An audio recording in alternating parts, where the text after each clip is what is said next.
자, 이제 우리 486페이지에 있는 지역 분석과 개별 분석이 있는데, 보통 요 자체가 이제 매년 한 문제가 거의 날 확률이 보통 이건 80% 둘 다 넘거든요. 확률이 굉장히 높은 거예요. 물론 요건 100%에서 다 시험 나오겠지만, 그래서 자, 일단 첫 번째 지역 분석과 개별 분석부터 합니다. 얘들 실제 공부할 건 얼마 안 되거든요, 사실은. 자, 일단 제일 먼저 요 지역과 개별 분석하는 목적을 먼저 파악하시라고요. 목적을.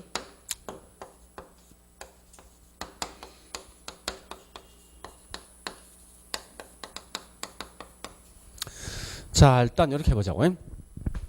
우리 자동차 같은 것은요, 또 분필 같은 것은 굳이 주변적인 그 자동차 가격이 영향 주겠습니까? 그건 아니겠다, 그죠? 근데 우리 부동산 분명히 뭐 있습니까? 그 물건 자체, 즉 이 물건 자체의 가격이 영향 주겠지만 주변 환경도 가격이 영향 줍니다. 그러면 이런 걸 왜 할 것인가 그 이유를 먼저 아시라고. 물론 하는 목적이 뭐 있습니까? 이 건물 가격이 얼마 들까 파악할 목적이겠죠. 근데 이때 각각의 어떤 이 분석 어떤 목적에 대한 차이가 있다는 게 사실은. 자, 이렇게 볼게. 현재 이게 주거 3층짜리 건물인데, 예? 요 건물 자체가 궁극적 목적 뭐 있습니까? 가격이 얼마 들까 파악할 목적 아니에요? 이 분석하는 목적은 이 물건 자체를 분석한다. 이게 무슨 분석이요? 개별 분석이죠. 그래서 사실은 가격을 파악할 목적인데 이 가격은 구체적으로 얼마 들 것인가 파악할 목적이죠. 근데 이건 아셔야 돼요. 이 감정평가에서 어떠한 이 물건인지 감정평가할 때 제일 먼저 해야 될 게 이 건물이, 이 물건이 가장 잘 이용될 걸 전제로 먼저 평가한다고. 주어진 건물이 가장 잘 이용된다. 이 말이 뭐냐? 결국은 다른 말로 채유효형입니다. 그러니까 채유효형은 우리말로 하면 가장 잘 이용되는 것 이렇게 보시면 돼요. 자, 그러면 봐볼게요. 현재 이게 주거 3층인데 이 땅이 빈 땅이면 가장 잘 이용되는 용도는 주거, 상업, 공장 뭐가 되겠습니까? 이 땅이 빈 땅이면 상업입니까? 뭘 보고? 주변지에 공장 들어서 있어, 주거 들어서 있어, 상가 들어서 있어. 그럼 달라지겠죠. 그러니까 결국은 항상 보니까 이 땅이 가장 잘 이용되는 용도를 파악하기 위해서 내 물건 자체를 먼저 분석합니까? 주변 환경을 먼저 분석합니까? 그죠? 그래서 무조건 우선 먼저 하는 게 지역을 먼저 하고 나중에 개별합니다. 그럼 지금 하고 있는 지역 분석을 왜 할 것인가 하는 건데, 그죠? 요 주변 지역을 먼저 분석할 거 아니에요, 그죠? 이런 주변 지역을. 자, 이런 걸 왜 할 것인가 하는 건데, 하나 목적은 간단합니다.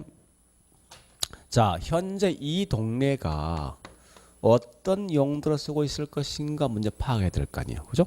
이때 주변적은 대부분 다 상업을 쓰고 있는데 몇몇 개 집만 주택을 쓰고 있다면 이렇게. 그러면 이 지역은 일반적 이용은 주거입니까? 상업입니까? 상업 되겠죠. 그래서 일반적, 보편적 이런 걸 보통 뭐라냐? 표준적 이용을 파악하기 위해서 결국은 지어간다고. 해보니까 상업을 보통 쓰고 있네. 그 내 땅도 가장 잘 이용되면 상업 될 거 아니야. 그죠? 그런 다음에 두 번째, 어차피 주변적에 있는 땅값과 내 부동산 가격은 거의 비슷하거든요. 그래서 현재 이 지역에 평당 매매되고 있는 땅값이 얼마 될 것인가 파악해야 되죠. 그러면 내 땅값을 파악할 수 있을 거니까. 그래서 이 지역에 평당 매매되고 있는 가격, 즉 평균적인 땅값이죠. 이걸 보통 다른 말 가격 수준 이 말 뜻이에요. 해보니까 평당 1000 정도 매매되고 있네. 자, 그러면 내 땅도 가장 잘 이용되는 땅이 뭐라고요? 상업이고 이때 평당 얼마 된다고? 이렇게 대충 파악할 수 있다는 거예요. 근데 실제 현실적으로 이용되고 있는 용도는 뭐지? 그러면 얘하고 서로 비교한 게 어울리지 않는 거지. 그래서 어울리지 않는 만큼 감가가 되어서 내 땅은 현재 650이 된다. 이렇게 평가할 것 같아. 평가 순서가. 자, 중요한 건 이런 게 항상 시험 나왔을 때 지역 분석하는 목적이 뭐냐면 무조건 이걸 나와야 돼. 거꾸로 말하면 이건 공부할 때 그래 하지 말고 이렇게 하셔야 돼. 얘 반대 개별이지. 그러면 지역을 딱 묻는 순간 틀린 말은 무조건 이 말 들어와. 이 말. 거꾸로 개별 분석 딱 나오면 무조건 틀린 말이 이 말 나오게 돼 있다고. 그러니까 지역 분석의 목적은 이 동네 일반적 이용이 뭐고, 예, 평균적인 평당 땅값 대충을 만들고 파악할 목적이고, 결국 이걸 통해서 뭐 있습니까? 내 땅에 가장 잘 이용되는 용도. 결국 내 땅 자체를 묻는 거 아닙니까? 개별이거든. 예. 그런 다음에 현재 이 물건 가격이 얼마다 분석해 주는 게 여기 있는 개별 분석이라고. 그러면 이때 보니까 자, 우리 전체 반대가 뭐죠? 부분이죠. 그것이 반대가 뭐요? 미시더죠. 그럼 결국은 전체 분석이 지역이면 반대로 뭐 있습니까? 부분 분석이 예, 개별이고 거시 분석이 결국은 예, 지역이면 그 반대 미시 분석이 뭐 되겠습니까? 개별 분석이 되어진다라고 보시면 돼요. 물론 여기서 가격 재원칙을 제가 좀 이따 하겠지만 가격 재원칙을 얘는 좀 이따 하지만 적합 원칙과 서로 관련된 게 이게 지역이고 그다음에 예, 균형 원칙과 서로 관련된 게 개별 이렇게 보시라 볼 때. 자, 일단 그런 건데요. 어쨌든 중요한 거는 이렇게 딱 구분하셔야 됩니다. 그런 다음에 두 번째 보니까 요 지역 분석에 대한 대상이 있어요. 대상. 자, 그러면 내가 현재 분석할 지역이 어디 있을 것인가? 그 분석할 지역인데 여기 봤으면 잠시 이제 우리 책에 다시 550페이지죠? 그죠? 자, 550페이지 가보니까 꽤 중요한 건데요. 자, 거기 보니까 나와 있는 게 제일 끝에 있죠. 551페이지 맨 위에 13호, 14호, 15호가 있어요. 여기 꽤 중요하거든요. 자, 거기 내용 할 거 이제. 자, 그럼 여보세요. 이제 그대로 놔두고 볼게요. 지역을 분석할 대상 지역이 3개 있다는 거예요. 13호처럼 인근 지역이 있고 14호처럼 뭐 유사 지역이 있고 15호처럼 동일 수급권 이렇게 3개. 3개 있습니다. 자, 먼저 할 것은 이 말입니다. 지역 분석 대상 지역은 인근 지역과 유사 지역과 동일 수급권 3개 있습니다. 있는데 중요한 건 요 각각에 대한 개념 아시면 돼. 우리 말로 쓰면 이 말입니다. 자, 우리 동네가 인근 지역이야. 응? 우리 동네와 비슷한 동네가 유사 지역이라고 그래 보시면 돼요. 그럼 자, 현재 인근은 가까이 있는 지역 이 말이지.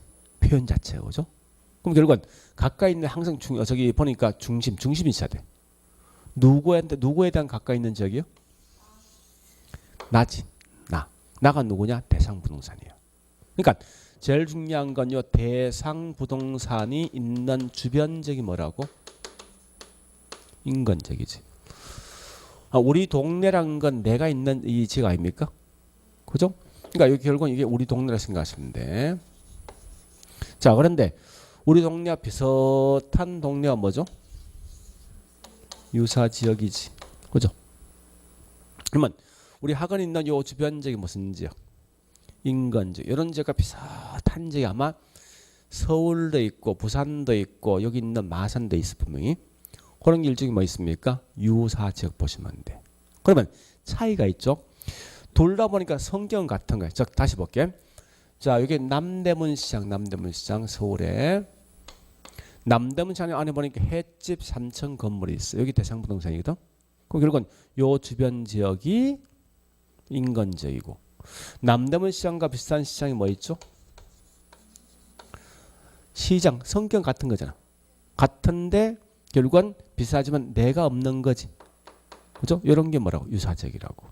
요건 구분될 것 같아요. 그죠? 그래서 항상 구분 기준이 이게 중요합니다. 자, 구분 잘 보셔야 돼. 인근 지역은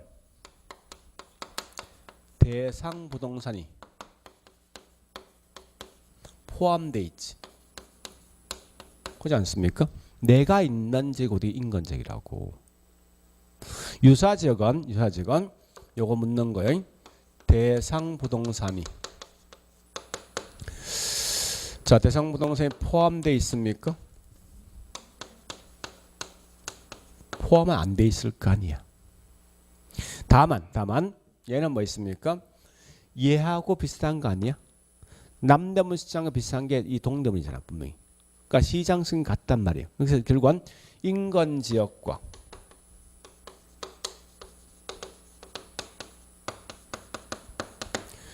유사한 특성 있는 지역 이런 지역이 다른 말로 우리가 알고 있는 인근지역이지. 저기 유사지역이죠. 그죠? 요거 두 개를 먼저 구분하셔야 돼. 포함되어 있다는 이 시험이 제일 많이 냅니다. 자 그리고 우리 학은 요 주변지역이 있죠. 주변 인근지역인데 요 주변지역에 쓰레기 매립장 들어올 때 내부동산 가격과 학군 좋은 학교에 따라서 이 내부동산 가격 달라지겠지. 결국은 인근지역에 있는 물건들은 내부동산 가격에 직접적 영향을 주더라 이거요. 간접이 아니라. 그래서 항상 대상 부동산 가격에 직접적 영향 주는 거지. 이 말 대신 간접적 영향 주는 아니겠다. 그죠? 이래 가시라고 문제 풀 때. 또 왔냐지. 그러면 다시 요 남대문 시장과 비슷한 게 동대문 시장. 부산 지역에 있는 자갈치장 시장입니다. 여기 뭐 있습니까? 여기 창원 지역에 있는 중앙시장도 시장 아닙니까? 그거 다 유사지역이면서. 그러면 중요한 건 유사지역은 인근지역에 몇 킬로 이내에 있어야 돼? 거리 관계 있습니까? 없잖아 분명히. 그죠? 그런 결과 얘는 인근지역과 인근지역에 인접할 필요 있습니까? 그죠? 다만 똑같은 시장이면 된다. 시장이면. 그런 결정이 다른 말로 뭐 있습니까? 이게 유사지역이라고. 자 그러면 동일 수거권 말 뜻이 뭐냐 이겁니다. 대상 부동산 가격에 동일하게 영향을 줄 수 있는 수요자와 공급자가 있는 권역이 다른 말로 동일 수거권이라고 해서. 즉 무슨 말이냐? 이렇게 볼까요? 이걸 갖다 이제 서울에 있는 여러분들 볼게요. 서울의 중심과 종로, 총각. 자, 요 직장이 한 10,000명 있는데 우리 종로에서 있죠. 저기 인천까지 출퇴근 가능합니다. 종로에서 어정부까지 출퇴근 가능하거든요. 사실은요. 가능한데 요 종로에 있는 직장인 10,000명이 자기 집을 구할 때 인천 지역에 집을 구했습니다. 그럼 집값이 올라가지. 그죠? 이렇게 살다가 다시 여기 있는 인천 지역에 살고 있는 분이 몽땅 다 어정부로 이사 갔다고. 여기 집값 오르면 얘는 집값 떨어지겠지. 이와 같이 이 부동산 가격에 영향을 줄 수 있는 만큼 거리가 있는 요게 뭐냐 동일수권식 말해서. 그러면 자 다시 할게. 우리 여기 있는 현재 중앙동이죠. 이 중앙동에서 부산까지 출퇴근이 가능하죠? 조금 뭔가? 하여간 여기 있는 뭐 있습니까? 뭐 조금 더 가서 저기 장유나 그다음에 저기 있는 김해까지 할 수 있다 할까? 반대 저기 있는 함안까지 출퇴근 가능하다자고. 그러면 여기 있는 사람이 이동하면 따라 집값으로 영향 주고 받겠지. 여기에 뭐 이게 다른 말로 내 부동산 가격에 영향을 줄 수 있는 거리거든. 이런 걸 다른 말로 동일수요권식 말해서. 그러면 자 봐볼게요. 우리 여기 있는 창원과 마산 전체 일중에 뭐 있으면 이게 동일수권 생각하시면 돼. 쉽게 말해서. 그러면 우리 중앙동과 비슷한 요 동네 좀 비슷한 현상이 아마 마산도 있을 것 같아. 비슷한 게 있어. 그죠? 그럼 결국은 이 동일수권 안에 보니까 인근지역도 포함되어 있고 뭐도 포함되어 있습니까? 이게 둘 다 포함된 가장 넓은 지역이 뭐라고? 그렇게 하시면 돼. 그러니까 우리가 알고 있는 동일수권 인근지역과 뭐요? 유사지역 등이 포함되어 있는 가장 넓은 지역. 자, 우리가 알고 있는 포괄적 또는 광역적인 말씀입니다. 지역이 뭡니까? 이게 동일수권이에요.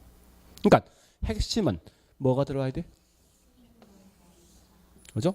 이런 게 들어와 있는 지역이 동일성을 생각합니다. 이런 개념 아시면 돼요, 사실은.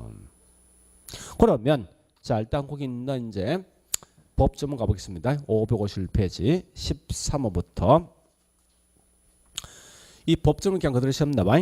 인건지역이라 그죠? 대상 부동산의 뭐한 지역? 속한 지역이지. 요것만 줄 거라고. 속한 지역이 인건지역이고 거꾸로 유사지역이라는 것은 핵심이 뭐예요? 대상 부동산이 속하지 않는 지역이지. 그죠? 누가 유사합니까? 뒤에 또 뭐라 했습니까? 인건지역과 유사한 특성 있는 지역이지. 그래 보시고 15호 동일수요권 둘째 줄 보니까 예, 다른 부동산이 존재하는 권역을 말하며 그 뒤에 뭐라 했습니까? 인건지역과 누가 포함되어 있습니까? 유사지역이 포함한다. 그런 말만 기억하시면 돼. 자, 다시요. 책 다시 가볼게. 이제 앞에 갑니다. 가보니까 우리 어디 보는가 하면 487페이지요. 내용을 다 보지 말고 이거 마시면 안 돼. 자, 맨 밑에 보니까 큰 3번 예, 지역 분석 대상 지역이 있는데 거기 뭐 있습니까? 갈로 1번 인건지역이 있지. 예, 어휘는 이건 법조문상에 있는 겁니다. 핵심 아까 뭐라 했습니까? 대상 부동산 속한 지역 인건지역이죠. 자, 동그라미 2번 특성은 딱 보실 건 예, 기억, 니은 요거 두 개만 기억하시라고. 기억, 니은. 대상 부동산 속해 있는 지역이다. 니은번 대상 부동산 가격이 뭐 있습니까? 직접적 영향 주는 거지. 맨 밑에 보니까 맨 밑에 시업번 줄 거 놓고 시업번 맨 밑에. 자, 우리 한번 물어보자고. 우리 이런 거 아닙니까? 지역이랑 항상 고정돼 있겠습니까? 마산시의 어떤 창원시의 생활 권역이 예? 창원시가 1950년대 지금 같습니까? 더 넓어지겠지. 그러니까 시간 등이 변하고 주변 환경 등이 변하면 자, 그 시업번 나 있죠? 경직적 고정돼 있는 게 아니라 유동적이면서 가변적입니다. 그런 말 좀 기억하시고 자, D장 갑니다. 자, D장 가보니까 갈로 2번 유사지역. 자, 유사지역도 보니까 그 어휘가 있다죠. 어휘에 보니까 뭐 있습니까? 설명된 게 대상 부동산 속하지 아니한 지역, 인건적 유사한 특성 있는 지역으로 보시면서 자, 그 동그라미 2번의 특징 보니까요. 중요한 말은 첫 번째 번 유사지역은 쭉 가서 누가 유사합니까? 인건지역 유사한 지역이지. 그러면서 자, 거기 있는 니은 디귿이 같은 말인데요. 한번 읽어볼게요. 니은번. 인건지역과 인접할 수도 있고 멀리 떨어질 수 있다. 따라서 거리 원건 개념이 아니라 가치 형성 개념 유사성 갖고 있다. 따라서 디귿번 줄 거라세요. 유사지역은 인건지역과 지리적으로 다르다. 이 말은 인접할 필요 없다는 뜻입니다. 지리도 다르지만 요거 아시면 안 돼. 그러니까 결국은 예, 인건지역과 인접할 필요 없다 보시면 안 돼요. 문제 풀 때. 그래 보시고 자, 그다음 밑에 갈로 3번 동일 수거권 우측 갑니다. 어휘에. 저 어휘에 보니까 나와 있는 게 두째 줄 보니 뭐 있습니까? 끝에 인건지역과 유사지역에 포함한다 이거 줄 거 놓고요. 자, 다음에 가면요.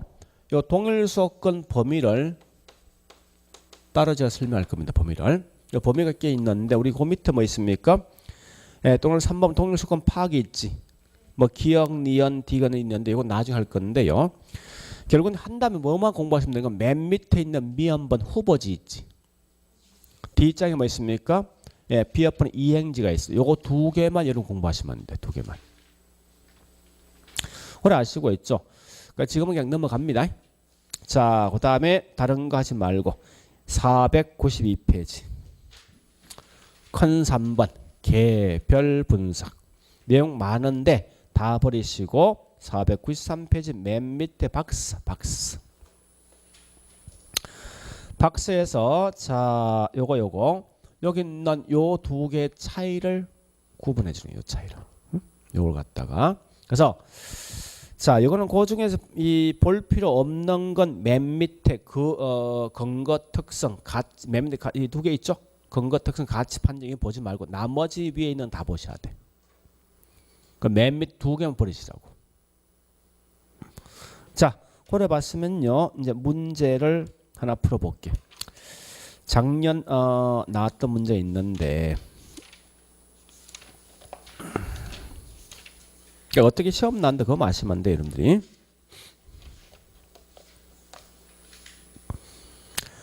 예, 저기 있는 이거 풀어볼까요? 자, 601페이지 4번.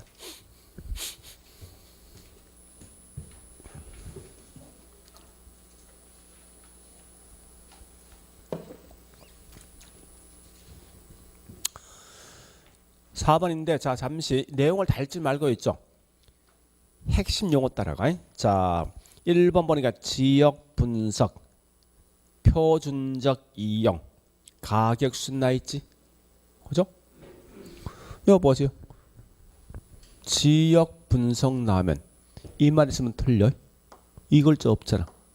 꼭 요거 나온 거 아니야, 그지? 그거 맞는 거라고. 자, 2번 가볼게. 지역 분석에 있어 중요한 건, 자, 지역 분석 대상이 3개 있지 않습니까? 뭐 있지? 인건, 유사, 동일 수거권. 그 다음에 3번 더 보니까 핵심이 뭐 있습니까? 글자 보이는 게 체유효 이용 개별 분석이지. 연관돼 있지? 그 다음에 4번은 항상 뭘 먼저 한다고요? 지역 먼저 하지. 얘가 답이지. 5번은 거시 분석, 그 다음에 개별 지역은 거시 분석, 개별은 뭐요? 미시. 이렇게 시험 나와. 그러니까 결코 내용이 어려운 거 보면 아니란 거예요. 틀만 딱 잡고 하시면 안 돼. 자, 허려 보시고 다시. 자, 일단 이제 하나 끝냈습니다. 일단 중요한 건 지금 이 내용을 다 할 수는 없으니까 생각이 뭐 이건 할 수 있겠군 이거 느끼시라고. 자, 다시 492페이지.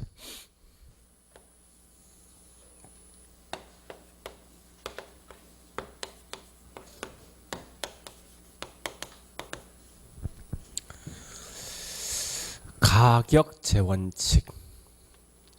이 평가가 좀 힘든 게 왜 힘든가 하면요, 자꾸 이제 우리 평가를 처음 이제 접하는 것도 있지만 가장 큰 단점은 이런 말을 갖다 이 자꾸 공부할 때 이것 따로 이 본문 내용 따로 공부하는 게 많단 말이 이게. 항상 이 속에 답이 있습니다. 평가사 네가 가격을 평가할 때 네 마음대로 하지 마. 어떤 원칙에 따라 평가해 줘. 이 말 뜻이라고. 이 원칙에 딱 한 개 있냐? 여러 개 있다. 13개. 여러 개 제자입니다. 즉 이렇게 하는 거예요. 예를 들어 한번 들어볼게. 아니 우리 옆집에 있는 물건이 얼마 전에 5개 매매됐는데 내 물건 평가할 때 15개 평가했더니 말 되냐고 이거. 이렇게 못할 거 아니야. 그죠? 이런 어떤 원칙이 있어요. 그 원칙에 따라 평가해 달라는 거예요. 근데 얘를 갖다가 총 13개인데 13개 원칙을 다 암기할 수 있냐? 하지 말한 거예요. 굉장히 쉽게 푸는 방식이 있어요. 우리 과거에 투자에서 투자 위험에서 위험에 대한 유형한 적이 있지. 사업상 위험, 법률상 위험 들어봤습니까? 이자율 위험 이런 들어봤지 않습니까? 그러니까 사업상 위험은 항상 뒤에 뭐 나왔습니까? 사업이란 말 나왔지. 그죠? 이자율 위험 항상 이자 나왔지. 똑같아. 얘도. 그러니까 그럼 똑같은 글자를 찾는다 생각하시면 돼. 그러니까 이 말은 어떠한 원칙 나면 뒤에 설명된 게 무조건 뭐 똑같은 글자 나온다 생각하시면 돼요. 된다고. 이런 문제 푸셔야 돼. 그러니까 얘도 절대 안에 있는 글자는 분명히 장난 안 친다는 거예요. 자, 일단 그러면 우리 그 책에 대한 책에 봐보니까 자, 책 볼게요. 494페이지 보니까 맨 밑에 박스가 있죠. 가격 재원칙 책에도 암기하지 말고 한번 쭉 볼게요. 몇 개 있는가. 자, 일단 맨 위에 보니까 좌측부터 대체 원칙, 중간에 경쟁 원칙, 또 적합 원칙, 외부성 원칙, 우측에 수요 공급 있지. 또 중간쯤 좌측에 기회비용, 체유형 원칙, 예측과 변동이 있고, 맨 밑에 하단에 수익 지정 체감과 수익 배분, 기회 원칙과 균형. 이게 총 13개거든. 이 13개 이 자체 저기 제목을 다 기억 못 한다고. 다만 나왔을 때 이런 핵심이 있네. 그 핵심 같은 말이 먼저 따라가시면 된다고. 그래서 일단 책에도 뭐 순서가 저기 내용이 있지만 저는 이걸 좀 달리합니다. 그 순서에 따라가지 않고 이렇게 할 거예요. 지금부터 비슷한 걸 제가 묶어 볼게요. 첫 번째 수요 공급 원칙이 있어요. 두 번째 대체 원칙이 있어. 세 번째 보니까 경쟁 원칙으로 있거든요. 그요 보세요. 이제 문제 푸는 요령. 이런 무조건 지문상의 뒤에 수요와 공급이란 말이 무조건 들어와야 돼요. 그다음 대체 원칙 무조건 대체란 말과 그다음에 또는 효용이란 말 들어와야 돼. 그다음 이건 무조건 경쟁이란 말 들어와야 돼. 이런 글자를 찾는다 이거 마시라고. 문제 푸는 요령은. 자 일단 설명드릴게요. 이런 거요. 보세요. 원래 감정평가사가 이 물건 가격 평가할 때 시장에 있는 수요자와 공급자가 협상을 통해서 만들어진 이 가격에 따라 평가해 돌라 이 말 뜻이에요. 무슨 말인가면 자 우리 이 건물이 시장에서 적절하게 매매될 수 있는 가격은 250억에 매매될 수 있는데 이걸 감정평가가 평가할 때 이걸 100억에 평가할 때 이 말이 말 안 될 거 아니에요. 그럼 결국은 적절하게 합리적으로 수요자 공급자 줄 수 있는 가격에 따라 평가해 둘라 이 말 뜻이라고. 이게 결국은 수요 원칙이야. 대체 원칙은요. 대체 원칙 아까 했던 겁니다. 옆집의 물건이 5억이면 내 물건도 대충 5억 언저리 평가해 둘라는 거예요. 왜? 옆집에 있는 물건과 내 물건 비슷한 거지. 그래서 대체 가능한 부동산에 따라서 평가해 둘라 이 말 뜻이라고. 표현 자체가. 그래서 이렇게 원래 평가할 때는 원칙이 있다는 거예요. 그래서 그런 걸 좀 따져보는 건데 이걸 너무 어렵게 보면 굉장히 어렵습니다. 그러니까 내용을 다 따라하지 말고 키워드를 찾아가시라고. 그래서 자 우리 일단 요 내용이 어디에 있는가 하면요. 자 책이 이제 앞뒤 갔다 갔다 할 건데 자 501페이지 보니까 12번 그 다음에 13번이 있습니다. 자 12번 가볼게. 참고로 절대 그 안에 있는 내용 중에서 어휘만 보시고 나머지 특징 등은 절대 보지 마. 특징 시험 내는 게 아니라고. 모든 건 개념을 시험 내게 돼 있다고. 그래서 자 첫 번째 있는 12번 수요 공급 나 있죠. 그죠? 어휘에 보니까 첫 번째 뭐 있습니까? 거기 있는 수요 공급 요거 줄 거 넣고 수요 공급의 상호작용인데 그 말이면 이 말입니다. 평가사 네가 평가할 때 시장에 있는 수요 공급자가 상호작용 즉 서로 매매될 수 있는 그런 가격들을 평가해 둘 이게 수요 공급이라고. 그 다음에 밑에 있는 13번 대체 원칙. 자 어휘에 보니까 첫 번째 뭐 있습니까? 동그라미 1번 대체성 또는 두 번째 중간에 뭐 있습니까? 중간에 유용성 있지. 유용성 같은 효용입니다. 그러니까 자 읽어볼게요. 대체성 있는 두 개 이상의 재화가 존재할 때 그 재화 가격은 서로 뭐요? 관련되어 이루어진다는 원칙이다. 이 말은 옆집에 있는 물건이 5억이면 내 물건 5억에 평가해 줘. 이 말 뜻이라고. 표현 자체가. 그 다음에 또 우리 경쟁 원칙이 경쟁이 어디 있느냐? 자 499페이지 8번. 8번.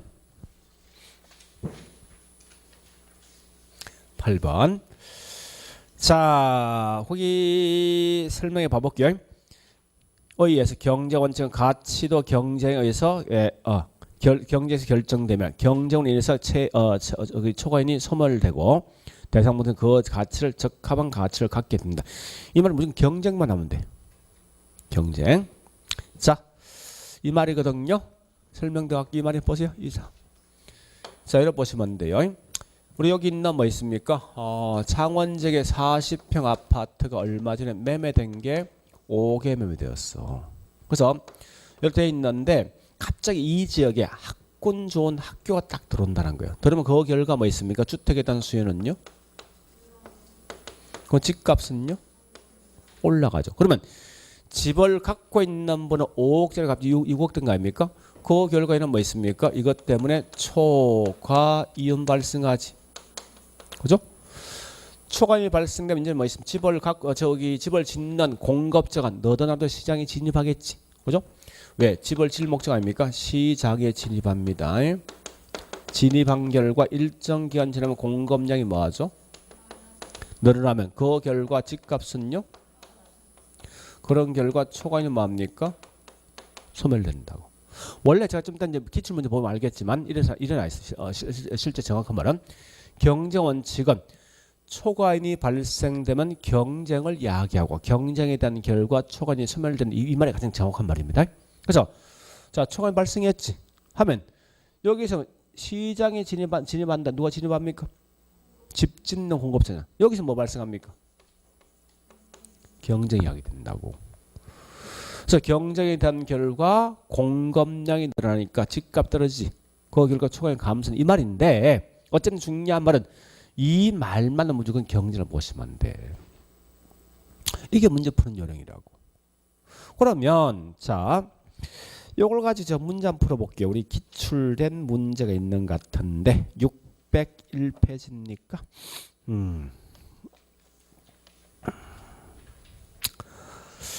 책에 문제 좀 상당히 적게 나 있지만 일단 뭐 풀어보는 게 풀어보자고요.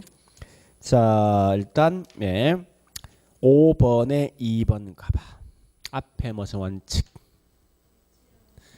대체 원칙이지. 뭐 나와야 돼? 대체 뭐 이런 말로 유형성 나면 되겠죠? 나와 있습니까? 다른 걸 좀 보지 말라고. 다시 D장 가볼게. D장에 6번에 1번. 6번 1번. 아직 수익 체감 체원칙 한 적 없습니다. 그런데 그 앞에 지문 쭉 보니까 뭐 나와 있는 말이 있죠? 초과이윤 경쟁 나이트 무슨 원칙? 경쟁 나이트 무슨 원칙? 경쟁 원칙 그 말이라고. 그렇게 시험 나와 항상. 그러니까 얘를 공부할 때 내용을 다 하지 말고 있죠. 키워드가 뭐냐 이거 마시면 안 돼. 그래 공부하셔야 됩니다. 자 다시요. 또 앞에 가보겠습니다. 그러니까 공부하는 요령을 먼저 하셔야 됩니다. 그러면 이제 다시 요거 할 거요. 두 번째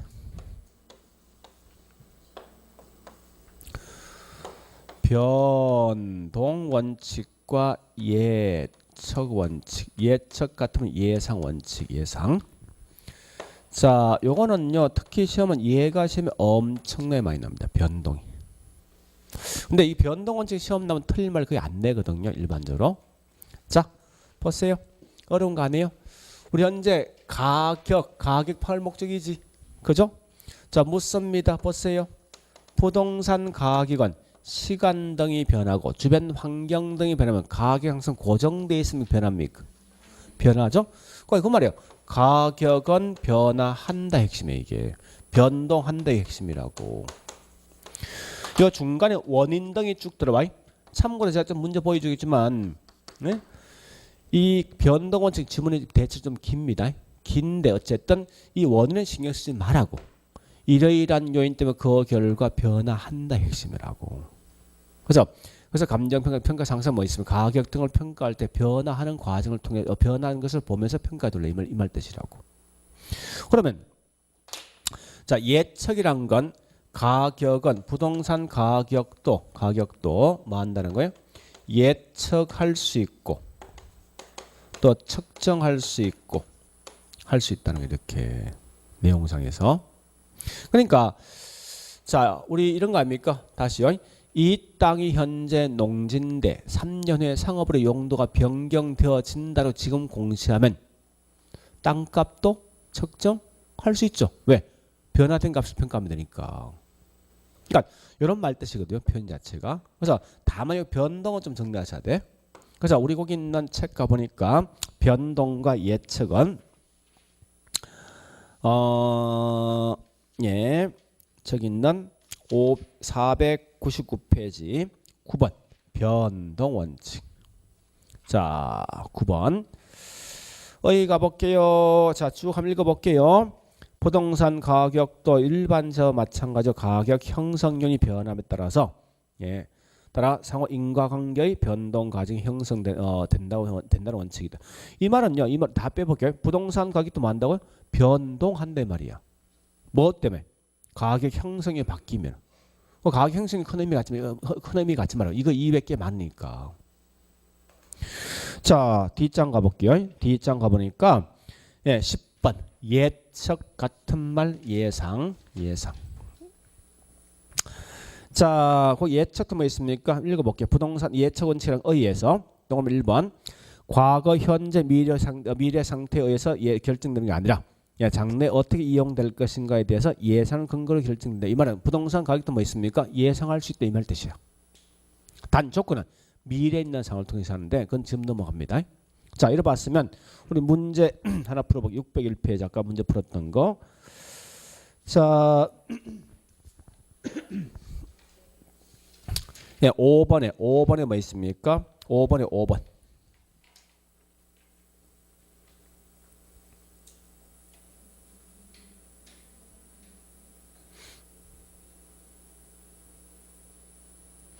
그러니까 대부분의 지문기 꽤 긴데, 자, 거기 뭐 있어요? 핵심이 이거죠. 쭉쭉 가서 두째 치줄 끝에 부동산 가격도 이러이러한 연이 어쨌든 변화하니까 끝에 뭐야? 변동한다나 있지. 그죠? 중간 과정 보지 말한 거예요.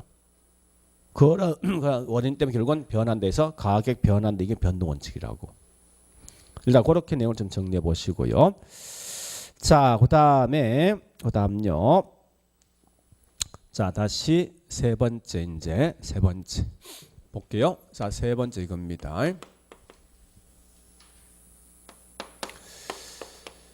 수익 최정 체감 원칙이 있고요. 그다음에 기여 원칙이 있고, 그다음 뭐인가 하면 수익 배분 원칙. 요거 세 개 할 겁니다.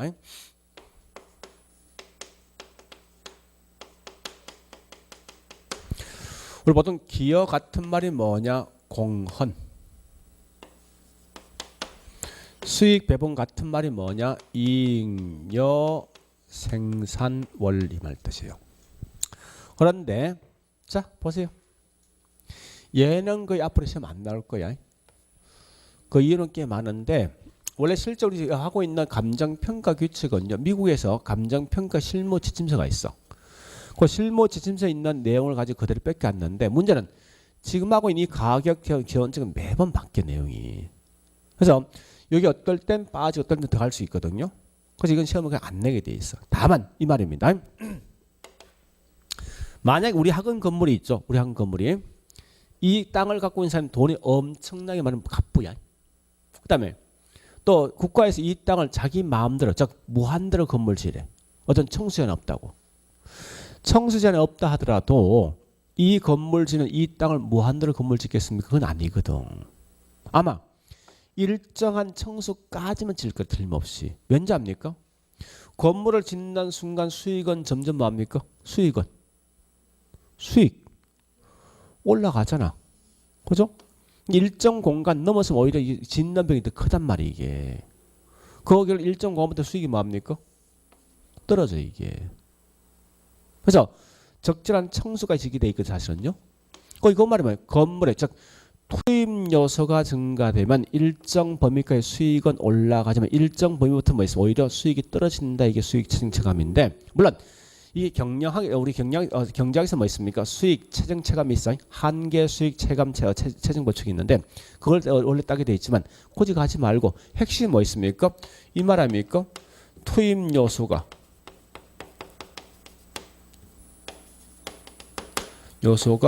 증가되면 수익은 뭐 한다고? 올라가다가 다시 뭐 한다고요? 이런 말 나오게 돼 있다 사실은. 근데 이건 큰 의미 갖지 마. 실제 중요한 건 요거 두 개는, 요건 굉장히 중요합니다. 기여원칙과 수익, 특히 기여원칙이 굉장히 중요합니다. 요것만큼은 정확히 하시라고. 그러면 지금 하고 있는 기여원칙이 뭐냐 이겁니다. 자, 우리 기여한다, 공헌한다 이 말 내식을 번역하셔야 돼. 자, 얘는 좀 이따겠지만 구성 요소입니다. 부분이 그냥 구성 요소 할게. 부분이 전체 있는 값에 전체 있는 가격이나 수익이나 생산량이나 이런 거요. 양에 어느 정도 영향 줄래, 공헌할 것인가, 기여할 것인가 이런 걸 알아볼 목적이 뭐냐고. 이게 기여원칙이라고. 자, 이게 이 말입니다. 보세요. 다른 거 없어요. 현재 보니까 우리 학원 건물이 만약에 4층짜리 건물일 걸 가정할게요. 네? 이때 이 건물 전체에 있는 가격이 10억 정도 한다 해볼게요. 그거 물어보죠. 요 토지가 전체 10억에 영향 주는 거 1층이, 2층이, 3층이, 4층이 10억에 영향 주는 정도는 같을까 이거? 네? 아니 1층 월세와 2층 월세 같습니까? 다른 거 아니에요 분명히. 그래서 이 각각의 부분이 전체 있는 값에 어느 정도 영향줄 알아보니까 토지가 3억, 얘가 2억 5천, 얘가 2억, 얘가 1억 5천, 얘가 1억 이렇게 영향 주더라 이겁니다. 그래서 이 값이 10억 나온대. 그러면 뭘 묻는 거예요? 전체 중에 3층이 1억 5천 영향 준 거지. 이런 걸 파악해서 만들어진 게 뭐라고? 이 기원칙이라고 해서. 그래서 그 의미하시면 돼. 하나의 부분이 전체에 있는 가격이나 수익이나 생산량에 어느 정도 영향 줄까 이걸 알아보는 기원칙인데 그럼 이걸 왜 했느냐 보니까 이런 거요. 만약에 5층 건물을 지어도 이 건물이 10억 가치가 있다면 예를 들어서 그러면 이 5층은 전체 가격에 어느 정도 영향 준 거예요? 0이지. 기여 정도가. 요걸 알고 있으면 이 5층 건물 짓겠냐고. 안 질 거 아니에요. 그러면 결국은 내가 한 층 더 질까 말까 판단할 수 있는 판단 근거 세 개지죠. 그래서 추가 투자. 자, 추가 투자 적정성. 예, 적정성을 파악할 수 있는 게 뭐냐 곧 이게 다른 말로 기여원칙 하는 목적이라고. 그러니까 그런 개념 아시면 돼. 그다음에 수익 배분은 자, 우리말 번역에 수익을 뭐 한다고? 분배한다, 나눈다 이거요. 자, 우리 학원 전체 건물이 10층 건물이지. 이 건물 전체 나오는 임대 총수익이 있을 거 아니에요? 그죠? 매달마다 나오는 수익이 있으면 몽땅 다 이게 전부 다 주인이 다 가져갑니까? 그건 아니거든. 밑에 있는 청소하는 아줌마 또 저기 뭐 있습니까? 수의실 직원 월급 줘야 될 거 아니야. 또 내가 은행 돈 빌렸거든? 은행 이자 줘야 되지? 그죠? 이와 같이 각각의 생산 요소한테 어떤 내용을 좀 뭐예요? 수익을 좀 다 분배, 나눠준다 말 뜻이라고. 그럼 우리가 알고 있는 생산 요소 3요소 뭐가 있냐? 보니까 노동과 자본과 또 뭐가 있습니까? 토지와 또 뭐가 있죠? 경영이 있는데 각각의 생산 요소에게 노력한 대가만 뭐야? 뭐 한다는 거예요? 분배해 준다, 나눠 준다. 이게 뭐라고? 이게 수익 배분이야. 그래서 분배해주고 남는 이익이 뭐지? 잉여 이 말이거든. 나중에 하지만 잉여는 결국은 토지에 기술되는데 하여튼 이런 말은 몽땅 다 이 수익 배분인데 그 중요한 말은 뭐야? 이거 말씀 돼. 수익 나오지? 이 다 암기하지 마. 노동 자본 이딴 말 나오지. 난 무조건 뭐야? 수익 배분 보시면 된다고. 그래 공부하시라고. 그래서 자 일단 책 보니까 나와 있는 게 자, 우리 기여 원칙부터 합니다. 자, 저기 있는 책에 어디 있는가 하면 497페이지 3번. 기여 원칙. 자, 기여 원칙 보니까요. 어휘만 갑니다. 자, 뭐나 있죠? 구성 요소와 뭐가 전체 나 있지. 그죠? 무조건 구성 요소 전체라는 순간 전부 다 이건 기여 원칙 보시면 안 돼. 구성 요소가 전체에 이런 가치 등에 어느 정도 영향줄 알아보는 게 기여 원칙이라고. 그다음 밑에 D장 갑니다. D장에 보니까 5번. 자, 수익 배분은 무조건 나오거든요. 예, 그냥 토지 자본 이 말 나오지. 딴 거 보지 마. 토지 자본 노동 이 말 나오면 전부 다 이건 수익 배분. 나오는 총수익은 각각의 생산 요소에 분배해 준다. 이게 수익 배분이니까. 그다음 자, 네 번째. 여러분들은 만약에 가격 재원칙이 시험 나왔을 때 보니까요. 시간적 여유가 없어 그 책을 갖다 읽지 못할 거 문제를 못 읽을 것 같대. 그럼 찍을 수밖에 없는 거 아닙니까? 항상 찍을 때 무조건 딴 거 보지 마. 균형 원칙과 적합이 있는데 여기다 답을 찍어 그냥. 얘가 답될 확률이 90%야. 이게 아주 재밌는 게 아주 정반대거든. 균형과 적합이. 그래서 균형과 적합의 내용만 정리하시는데 자, 요건 재밌는 키워드 이겁니다. 다른 거 보지 말고 무조건 균형은 내부에 대한 내부에 대한 설명입니다. 적합이란 건 외부에 대한 설명이라고. 요거 마시면 돼. 자, 다시 볼게요. 우리 20평 아파트가 있을 때, 방이 2개 있을 때, 방이 6개 있을 때 어느 게 더 비쌀까? 20평인데? 응? 아마 2개 나을 것 같은데? 그죠? 80평 있을 때, 방이 2개 있을 때, 방이 4개 있을 때 비싼 게 방 4개지. 또 우리 학원 건물 현재 10층 건물에 엘리베이터 있을 때 없을 때 가격 차이가 달라지겠지. 내가 지금 설명했지만 안에 있는 내부에 대한 설명했지. 그죠? 그와 같이 이 건물 내부 안에 있는 게 가장 균형, 적합, 알맞게 배치돼서 가장 높은 가치를 가진다고. 응? 또 분명히 우리 학원 건물과 주변 환경과의 관계에 따라 가격이 달라지겠지. 그러면 가장 높을 때 뭐 주변 환경과 가장 어울리게 이용될 가장 높은 거 아닙니까? 그런 걸 따져보는 뭐냐? 곧 이게 적합이 적합. 균형은 안에 있는 내부야. 안에 있는 내부에 있는 어떤 시설물이 잘 배치되어 있어 높은 가치를 가지는 거고, 적합은 나하고 외부 환경이야. 이걸 아시라고. 그러면 자, 이 말은 결국은 내부란 말인데 보통 이 말 대신 뭘 쓴가 하면 이 말 씁니다. 투입 요소 또는 결합 비율. 요소의 결합 비율에 따라서 뭐 있습니까? 가격이 달라진다. 이게 다른 말로 균형이라고. 그러니까 이 말 아닙니까? 40평인데 결합 비율 화장실 1개, 2개 또는 40평인 방이 2개, 4개. 이 결합 비율이죠. 또는 뭐 있습니까? 저기 있는 최신식 고급 아파트인데 복도식과 계단식 있죠. 그죠? 뭐 가격이 달라진단 말이에요. 그러니까 물건 자체를 설명한 곧 이게 다른 말로 균형이고, 얘는 뭐 있습니까? 외부 환경이지. 그죠? 그러니까 주변 환경. 그러니까 주변과 서로 비교해서 어울리게 이용될 때 가장 높은 가치를 가진 곧 이게 적합이라고. 이렇게 하면 정리하시면 돼. 그래서 이거 항상 시험 반대를 딱 내게 돼 있어요. 무조건. 자, 일단 그런 형태 봤으면요. 책에 있는 내용 보겠습니다. 이제 균형부터. 자, 균형은 저기 있는 497페이지 4번이죠. 4번. 자, 4번 보니까 남아 있는 게, 자, 가보겠습니다. 최대 가치를 구현, 높이기 위해선 그 뒤에 중요하죠. 투입되는 생산 요소의 결합 비율에 따라 달라진다는 거예요.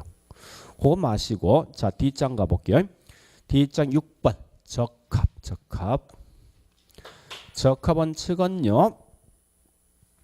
어이에서 동그라미 1번. 자, 쭉 앞에 우리 참고로 보세요. 우리 적합이든 균형이든 부동산의 유용성 또는 가치를 최고도로 발휘되는 거, 이거 공통된 말이야. 그건 의미가 없다고. 그 뒷말이 중요한 거죠. 둘째는 뭐 있습니까? 주변 토지 이용과 어울린다. 주변 환경 물었지. 이게 적합.